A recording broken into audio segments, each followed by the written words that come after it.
set out to design the operators for this new modern age that we're in. We had three focus areas that we wanted to really put the attention on. And the first one is the buyer.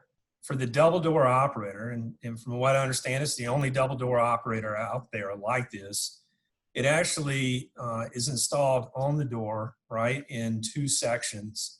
So we do not have a double door operator that's in this box that's 8 feet long.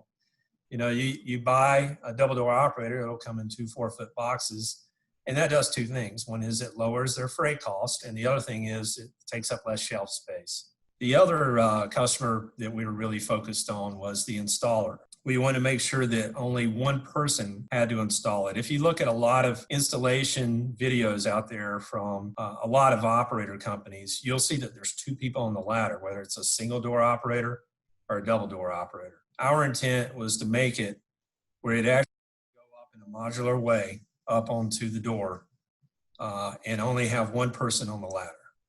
And by the way, the ergonomics and the safety around that, not just from the viruses out there, but also the weight. Let's don't make it unsafe for the installer. And then the third customer that we really focused on was the building owner or end user. What building owners care about is the ability to easily change any of the settings without having to schedule another service call.